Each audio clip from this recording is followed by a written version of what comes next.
We're going to begin actually by firing off one of the 6-pounder cannons you see on the field, and then on will come the infantry. So the 6-pounder you see there that they are starting to man out is actually crewed by I guess a mixed group, you could say.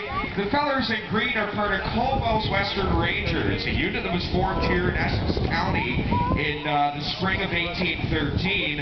It ended up taking part in the Battle of Moravian Town, where Tecumseh was killed on October 5, 1813, and the unit also took part in the summer campaign of 1814 in the Niagara Peninsula, the battles of Chippewa, Lundy's Lane, and the siege of Fort Erie.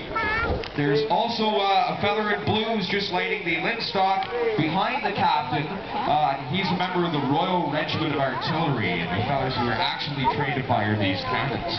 But the cannons that you see are 6-pounder cannons. They fire 6-pound balls, so just over 2 kilograms in weight.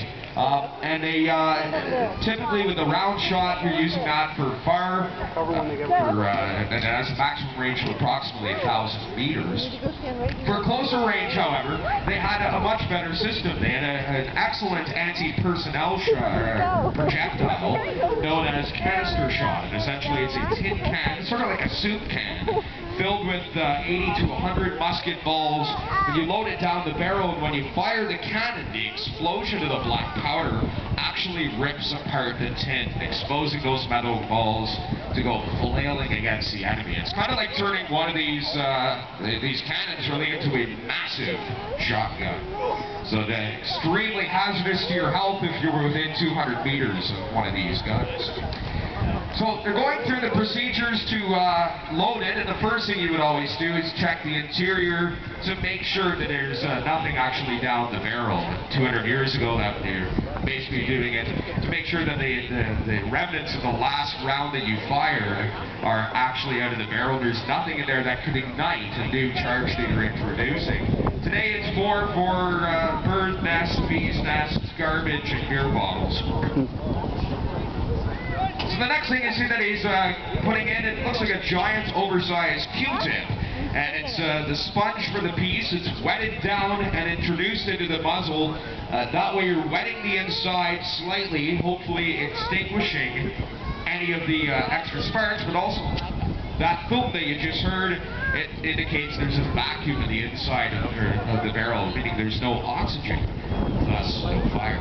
So it's now safe to actually introduce the next round into the piece. You'll see Mr. Wilson there giving the sergeant a cartridge. Typically be 1/3 the weight of the ball. In this case it would be 2 pounds. It's actually loaded into the barrel, and because it is a muzzle-loading weapon, it now has to be rammed down to the bottom of the breech using the ramrod there. And this is the most dangerous part of loading any cannon. He's making sure it's nice, well seated, pulls it out, and now at the rear of the piece you'll see the ventsman, who is representing the Provincial Marine from Amherstburg. It's pricking it, essentially taking a copper wire, poking a hole in the canvas charge, inserting a goose quill filled with black powder. That's going to be the fuse. Now, they're about ready to fire. This is a loud piece. I would highly suggest to you to do what the crew is going to do. Cover your ears.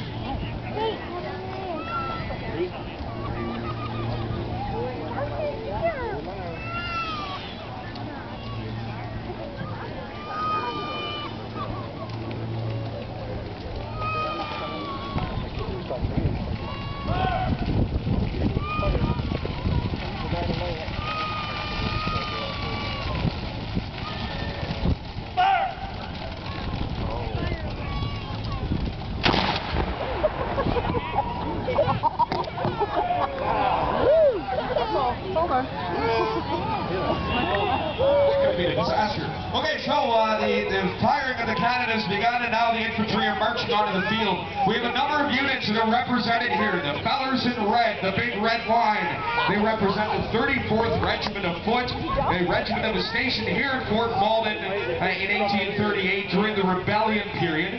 The two kneeling right now in green represent the Glengarry Light Infantry Fencibles, who were organized in Quebec in 1812. They served at Fort Wellington and Prescott, and they served on the Niagara frontier in both 1813 and 1814, and basically were engaged in every single battle in those two campaigns. On the further side of the field, you see a fella in a truncated top hat. Daryl there is representing the Canadian militia for the War of 1812, and beside him is a Mohawk warrior. Both of those individuals are friends of ours from Fort Erie, historic site down in Fort Erie, Ontario. And we're very appreciative to have those folks here as well. So what we're showing is a couple of different styles. We've certainly got the light infantry happening, skirmishing, basically harassing the enemy. But with the redcoats here, with the 34th Regiment of Foot, they are showing you basically platoon fire. These weapons were horribly inaccurate. In fact, every 100 meters of ball travel that way, it could be as much as 3 meters off its target in any direction.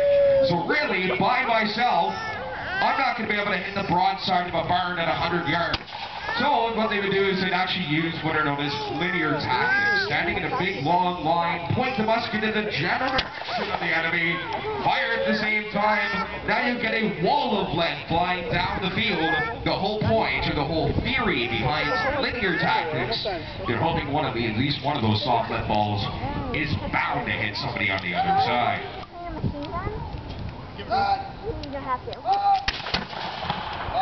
Now you notice that by this point in the day, and these guys have been firing all day long, and yesterday as well, by this point you'll notice that some of these weapons aren't actually firing. They're going click instead of bang. These weapons, on a good day, have a misfire rate of 30%. So 3 out of 10 times, theoretically, that you pull the trigger, it's not going to fire. It's a very unceremonious click. And anything can affect that. If it's a rainy day, the trigger gets wet, the musket will not fire. If it's a windy day, the spark gets blown away from the powder, the musket will not fire. If the flint is dull or shattered, it's not going to be able to get a spark from the steel, the musket will not fire. If it's a Sunday afternoon and the musket doesn't feel like firing, the musket will not fire. There are literally dozens of reasons why the weapon might not go off. By the way, there's a beautiful ship coming through right now.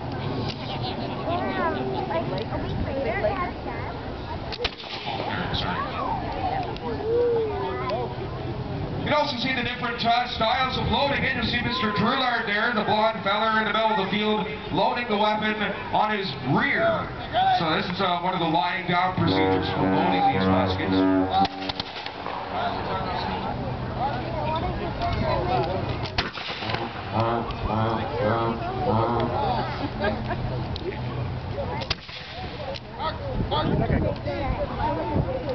So you notice actually in the rear right here they've got the from Fort Meigs National Historic Site in Perrysburg, Ohio. They are now loading the other 6-pounder. And although very rare in this time period to see British and U.S. forces working together, they're our friends. So we're very happy to have them on our side today. This is also going to be loud. So when I will let you know when you should cover your ears. Really hard. Ready? Really hard. Really super hard. Hey, plug your ears. Really super hard. I would cover them now.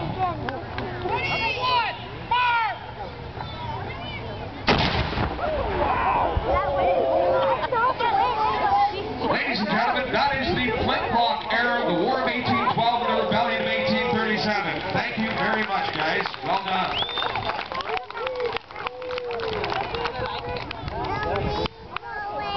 Let's see what's next.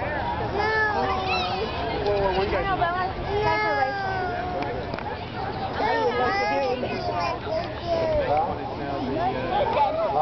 What? Go stand there. He starts walking. It's all Everyone has that pool right behind them.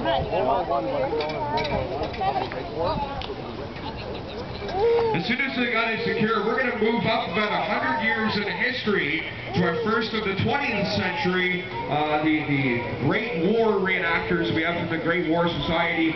These individuals are all volunteers, and they're representing the Canadian forces, the Canadian Expeditionary Force that were engaged in the Great War, 1914 to 1918.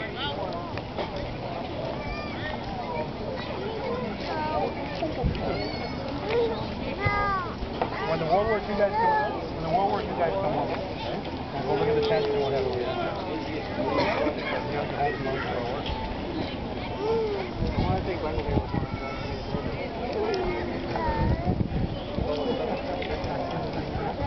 As you're marching onto the field, I'm going to explain a little bit about what you see, but once they start firing, it gets a little bit difficult.